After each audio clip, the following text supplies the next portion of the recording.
Hi, എല്ലാവർക്കും നമസ്കാരം. നമ്മുടെ ഇന്നത്തെ ഒരു സംസാരിക്കാൻ ഉദ്ദേശിക്കുന്ന കാര്യം എന്ന് വെച്ച് കഴിഞ്ഞാൽ, നാട്ടിൽ നിന്ന് UK ഇലക്ട്രീഷ്യനായിട്ട് ഒരു വ്യക്തിക്ക് വരാൻ പറ്റുമോ എന്നുള്ള കാര്യത്തിൽ കുറേ അധികം സംശയങ്ങളും കുറേ അധികം പേരുടെ മെസ്സേജസും നമുക്ക് കിട്ടുകയുണ്ടായി. അപ്പോൾ അതിനെക്കുറിച്ച് ഞാൻ കുറേയൊക്കെ നമുക്ക് നമ്മുടെ അങ്ങനെ ജോലി ചെയ്യുന്നവരോടൊക്കെ കോൺടാക്ട് ചെയ്ത് നോക്കി. അതുപോലെ തന്നെ നാട്ടിൽ നിന്ന് അങ്ങനെ ആരെങ്കിലും വന്നിട്ടുണ്ടോ എന്ന് അന്വേഷിക്കാൻ നോക്കി.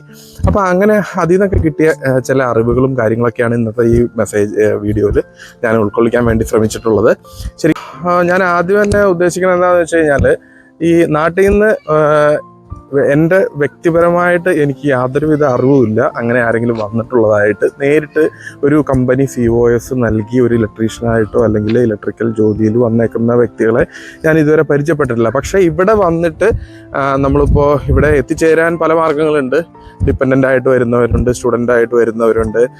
അങ്ങനെ പല രീതിയിൽ ഇവിടെ UK എത്തിപ്പെട്ടവർ ശരിക്കും പറഞ്ഞു കഴിഞ്ഞാൽ അവർ ജോലി ഫൈൻഡ് ഔട്ട് ചെയ്ത് അവരെങ്ങനെ മാറിയിട്ടുണ്ടെന്നുള്ള കാര്യത്തിൽ എനിക്ക് വ്യക്തമായിട്ടുള്ള ധാരണയുണ്ട്. അതുപോലെ തന്നെ നമ്മളൊക്കെ അതിനു വേണ്ടിയിട്ട് ശ്രമിച്ചുകൊണ്ടിരിക്കുന്ന വ്യക്തിയാണ്.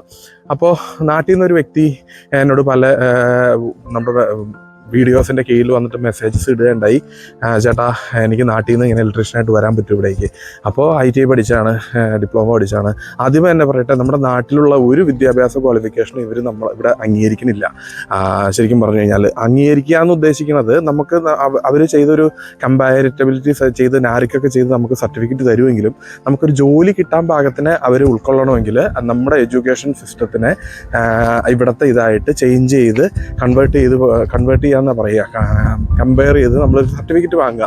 അത് മാത്രം പോരാ, നമുക്ക് ഇവിടുത്തെ പ്രാക്ടിക്കലായിട്ടുള്ള എക്സ്പീരിയൻസ് വേണം. അപ്പോൾ പല കാര്യങ്ങളും നമുക്ക് ഓൺലൈനിലായിട്ട് ചെയ്യാൻ പറ്റും. പക്ഷേ ആ ഓൺലൈനിലായിട്ട് ചെയ്യുന്ന കാര്യങ്ങൾ കൂടാതെ നമുക്ക് ഓഫ്ലൈനായിട്ട് ഇവിടെ ഡയറക്റ്റ് പോയി പഠിക്കേണ്ടതായിട്ടുണ്ട്.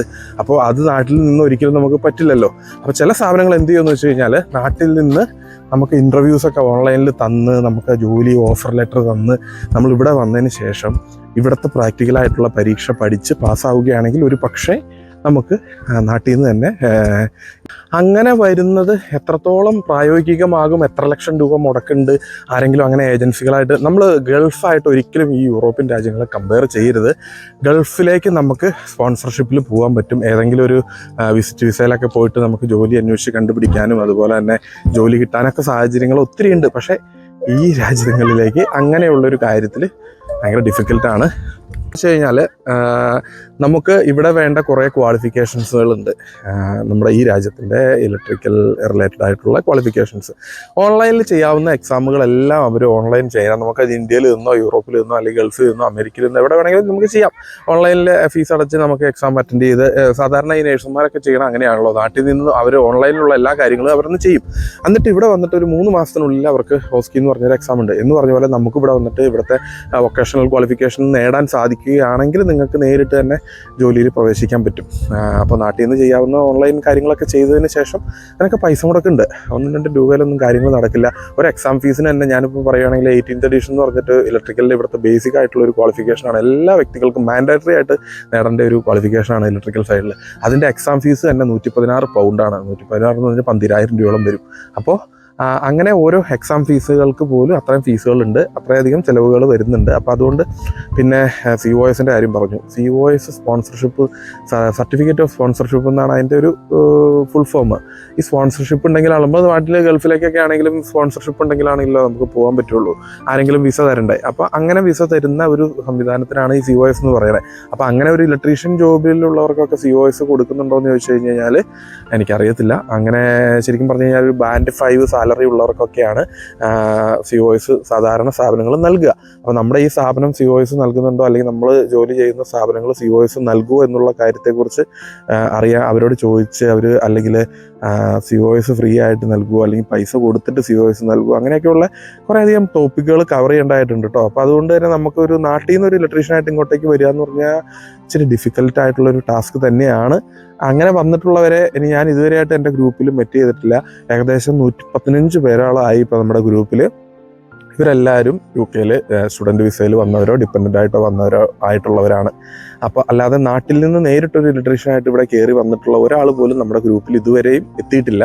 അപ്പോൾ അതുകൊണ്ട് തന്നെ എനിക്ക് അങ്ങനെയുള്ളൊരു അറിവ് ഷെയർ ചെയ്യാനായിട്ട് സാധിക്കുന്നതല്ല.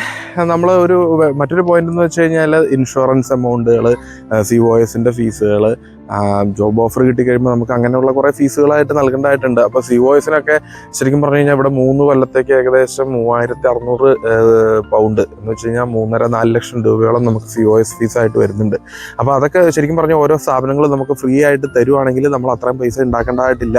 അപ്പോൾ അങ്ങനെയുള്ള ഓരോ പോയിന്റുകളുണ്ട്. പൈസ കൊടുത്തിട്ട് നമുക്ക് ഇവിടേക്ക് വരാൻ സാധിക്കുമോ എന്ന് ചോദിച്ചു കഴിഞ്ഞാൽ അങ്ങനെ പറ്റുവാണെങ്കിൽ അങ്ങനെ അന്വേഷിക്കാം. നമ്മൾ ഓൺലൈനിൽ അപേക്ഷകൾ കൊടുത്തുകൊണ്ടേ ഇരിക്കുക. അങ്ങനെ ഏതെങ്കിലും ഒരു സ്ഥാപനം നമുക്ക് ഓഫർ ലെറ്റർ തന്നു, അങ്ങനെ നമുക്കൊരു ഇത് കിട്ടുവാണെങ്കിൽ നിങ്ങൾ ധൈര്യമായിട്ട് പോരെ. ഇവിടെ വന്ന് നമുക്കൊരു ജോബിൽ എൻട്രി ചെയ്ത് കിട്ടുകയാണെങ്കിൽ നല്ല രീതിയിൽ പൈസ ഉണ്ടാക്കാൻ പറ്റും. മണിക്കൂറിനാണ് ഈ രാജ്യങ്ങളിലെല്ലാം വേജസ്. നമ്മൾ 1 മണിക്കൂർ പണിയെടുക്കണമെങ്കിൽ ഇത്ര പൗണ്ട് എന്നുള്ള രീതിയിലാണ്. അപ്പോൾ ഇവിടുത്തെ ഒരു കമ്പയർ ചെയ്യുകയാണെങ്കിൽ നേഴ്സിനൊക്കെ 17 പൗണ്ട് 15 പൗണ്ടൊക്കെയാണ് സ്റ്റാർട്ടിങ്ങിൽ സാലറി കൊടുക്കുക. അതേ സമയത്ത് 27 പൗണ്ടിൻ്റെ മുകളിലേക്കാണ് ഒരു ഇലക്ട്രീഷ്യൻ ഗ്രേഡിലുള്ളവർക്ക് level 3 grade NVQ level 3 qualification ഉള്ളവരാണ് ഇലക്ട്രീഷ്യന്മാരായിട്ട് കൺസിഡർ ചെയ്യുക. അപ്പോൾ അങ്ങനെയുള്ള ആ ഒരു ലെവലിലുള്ളവർക്ക് കിട്ടുന്ന ശമ്പളം എന്ന് പറഞ്ഞു കഴിഞ്ഞാൽ മണിക്കൂറിന് 27 പൗണ്ട് മുതൽ സ്റ്റാർട്ടിംഗ് ആണ്. അപ്പോൾ നമ്മളൊന്ന് ചിന്തിച്ച് നോക്കേണ്ട റേറ്റ് എന്ന് പറഞ്ഞു കഴിഞ്ഞാൽ അത്രയധികം വ്യത്യാസങ്ങളുണ്ട് പേയ്മെൻറ്റിൽ. ഇവിടെ ഇപ്പോൾ ടൈലിടാൻ പോകുന്ന ജോലിക്കാരന് 30 പൗണ്ടാണ് മണിക്കൂറിന് കൂലി. അപ്പോൾ ഇവിടെ എന്തുകൊണ്ടാണ് ഇവിടുത്തെ ഹോസ്പിറ്റൽ മേഖലകളിൽ ജോലിക്കാർ കുറവെന്ന് പറഞ്ഞു കഴിഞ്ഞാൽ കൂലി കുറവ് തന്നെ, അത് തന്നെ. അപ്പോൾ ഇവിടുത്തെ അടിസ്ഥാന ജോലികളിലൊക്കെ ഈ പറഞ്ഞ പോലെ തൊഴിലാളികളെ കിട്ടാനില്ലാത്തൊരു സാഹചര്യം ഉണ്ടായിരുന്നു. ഇലക്ട്രീഷ്യന്മാർക്കൊക്കെ വിളിച്ച് ജോലി കൊടുത്തുകൊണ്ടിരുന്ന ഒരു 2002 കാലഘട്ടങ്ങളിലൊക്കെ 2022 കാലഘട്ടങ്ങളിലൊക്കെ ആളുകളെ വിളിച്ചവർ ജോലി നൽകുമായിരുന്നു കേട്ടോ.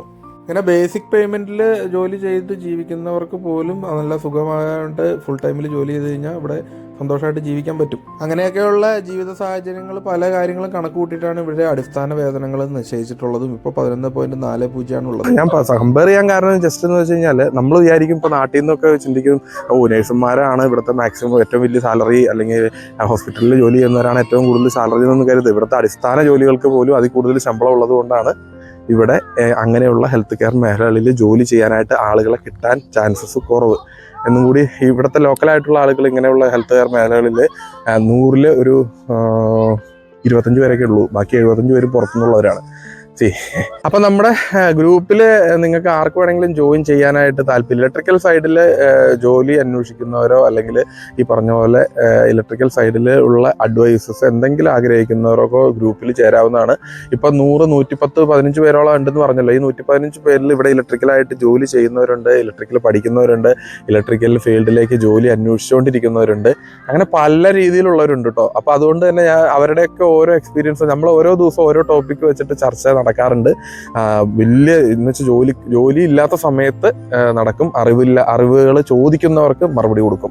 അത് പേഴ്സണലായിട്ട് വന്ന് ചോദിക്കുന്നതിനേക്കാളും കൂടുതലായിട്ട് ഗ്രൂപ്പിലാണ് കൂടുതൽ ഡിസ്കഷൻ ഉണ്ടാവുക. ഗ്രൂപ്പിൽ ചോദിക്കുന്നവർക്ക് അറിവുകൾ ഗ്രൂപ്പാകുമ്പോൾ ഒരു അറിവ് 100 പേർക്ക് ഷെയർ ചെയ്യാൻ പറ്റും. പേഴ്സണലായിട്ട് ഇപ്പോൾ എന്നെ ഒരാളെ വിളിച്ചിട്ട് ചോദിക്കുകയാണ്, ചേട്ടാ അതിങ്ങനെ ഒന്ന് പറഞ്ഞു തരാമെന്ന് ചോദിച്ചുമ്പോൾ ഞാൻ പറയുന്നതിനേക്കാളും ആധികാരികമായിട്ട് ഗ്രൂപ്പിൽ പറയാനും കഴിയുന്നവരും അറിവുള്ളവരും നമ്മുടെ ഗ്രൂപ്പിലുണ്ട് എന്ന് വീണ്ടും ഓർമ്മിപ്പിക്കുകയാണ്. ഇനിയിപ്പോൾ ഈ ഗ്രൂപ്പൊക്കെ എങ്ങനെ മെയിൻറ്റെയിൻ ചെയ്തുകൊണ്ട് വല്ല ഗുണമുണ്ടോ എന്ന് വെച്ച് കഴിഞ്ഞാൽ പ്രത്യേകിച്ച് ഒരു ഗുണമില്ല. പക്ഷേ ഇവിടെ ജോലി അന്വേഷിച്ച് എന്നെ പോലെ തന്നെ ആദ്യ കാലഘട്ടങ്ങളിൽ പുതുതായിട്ട് വരുന്നവരൊക്കെ തിരഞ്ഞെടുക്കുന്ന ഒരു ഫീൽഡ് യൂട്യൂബിൽ തന്നെ സെർച്ച് ചെയ്യുക എന്നുള്ളതാണ്. അപ്പോൾ യൂട്യൂബിൽ സെർച്ച് ചെയ്യുമ്പോൾ നമുക്ക് ഇങ്ങനെ ഒരു ഗ്രൂപ്പ് ഉണ്ടെന്ന് അറിയാനും സാധിച്ചിട്ട് എന്തെങ്കിലും ഒരാൾക്കെങ്കിലും ഒരു ഗുണം നമ്മുടെ ഗ്രൂപ്പ് കൊണ്ട് കിട്ടുന്നുണ്ടെങ്കിൽ നമ്മൾ സാറ്റിസ്ഫൈഡ് ആണ്. എന്തായാലും നമ്മുടെ ചാനലിൽ പുതിയ വീഡിയോസ് ഇങ്ങനെ അപ്ലോഡ് ചെയ്യുന്നതായിരിക്കും. നമ്മുടെ ചാനൽ സബ്സ്ക്രൈബ് ചെയ്യുക. അതുപോലെ തന്നെ നമുക്ക് ഈ ഇലക്ട്രിക്കൽ റിലേറ്റഡ് ആയിട്ടുള്ള എന്ത് കാര്യത്തെക്കുറിച്ചും സംശയങ്ങളുണ്ടെങ്കിൽ നിങ്ങൾക്ക് എപ്പോൾ വേണമെങ്കിലും എൻ്റെ നമ്പറിൽ വിളിക്കാം. താഴെ മെസ്സേജ് ചെയ്യാൻ ഡിസ്ക്രിപ്ഷനിൽ എൻ്റെ മൊബൈൽ നമ്പർ ഓൾവേസ് കൊടുക്കാറുണ്ട്. അല്ലെങ്കിൽ മെസ്സേജ് അയച്ചു കഴിഞ്ഞാൽ അവർക്ക് എന്തായാലും ഞാൻ നൽകാറുണ്ട്. അപ്പോൾ ചോദിക്കുന്നവരെ ആരെയും നിരാശപ്പെടുത്താറില്ല. എനിക്കറിയാവുന്ന അറിവ് ഞാൻ ഷെയർ ചെയ്ത് കൊടുക്കാറുണ്ട് എപ്പോഴും. എനിവേ നമ്മുടെ ചാനലിൽ സബ്സ്ക്രൈബ് ചെയ്യുക. മുന്നോട്ടുള്ള യാത്രയിൽ നിങ്ങളുടെയൊക്കെ സപ്പോർട്ട് കൊണ്ട് തന്നെയാണ് നമ്മൾ ഇത്ര എത്തിയേക്കണം കേട്ടോ. ഇപ്പോൾ നമ്മൾ ഒരാൾ മാത്രം മനസ്സിൽ വിചാരിച്ചു കഴിഞ്ഞാൽ അങ്ങനെയൊന്നും സെറ്റാവാൻ വഴിയില്ല. ഒരു പുതിയ രാജ്യമാണ്, പുതിയ രാജ്യത്ത് ജോലി അന്വേഷിക്കുകയാണ്. ജോലി കാര്യങ്ങളെ കുറിച്ചിട്ട് അറിയുന്നതിന് മീൻസ് ഇലക്ട്രിക്കൽ സൈഡിലുള്ള ജോലി കാര്യങ്ങളെ കുറിച്ചിട്ട് എങ്ങനെ നമുക്ക് റൂട്ട് ചെയ്യണം, എങ്ങനെ പോകണം, നമുക്കൊരു ജോലി കണ്ടെത്താനും അതുപോലെ തന്നെ എന്തെല്ലാം കാര്യങ്ങൾ നമ്മൾ പേപ്പർ ഭാഗങ്ങൾ റെഡിയാക്കണം, സർട്ടിഫിക്കറ്റുകൾ എത്രയൊക്കെ റെഡിയാക്കണം എന്നുള്ളതിനെ കുറിച്ചിട്ടെല്ലാം നമ്മൾ പല രീതിയിൽ പല വീഡിയോസും ചെയ്തിട്ടുണ്ട്. ഇനിയും വീഡിയോസ് ചെയ്യുന്നതായിരിക്കും. അപ്പോൾ മറ്റൊരു വീഡിയോ ആയിട്ട് വീണ്ടും കാണാം. അതുവരെ എല്ലാവരോടും. അപ്പം നാട്ടിൽ നിന്ന് പോരാൻ പറ്റുമോ എന്ന് ചോദിച്ചു കഴിഞ്ഞാൽ വരാൻ സാധിക്കും, പക്ഷേ അതിനുള്ള മാർഗങ്ങൾ കടുകട്ടിയാണ്. അതെല്ലാം താണ്ടി നമുക്ക് ഇവിടെ എത്തിച്ചേരാൻ പറ്റിക്കഴിഞ്ഞ് കഴിഞ്ഞാൽ നല്ലൊരു ബ്രൈറ്റ് ഫ്യൂച്ചർ എല്ലാവർക്കും ഉണ്ട് എന്നുള്ള കാര്യം ആശംസിച്ചുകൊണ്ട് ഇന്നത്തെ ഈ വീഡിയോ വൈൻഡപ്പ് ചെയ്യാണ്. വീണ്ടും മറ്റൊരു വിശേഷമായിട്ട് വീണ്ടും കാണാതെ എല്ലാവരോടും ബൈ ബൈ.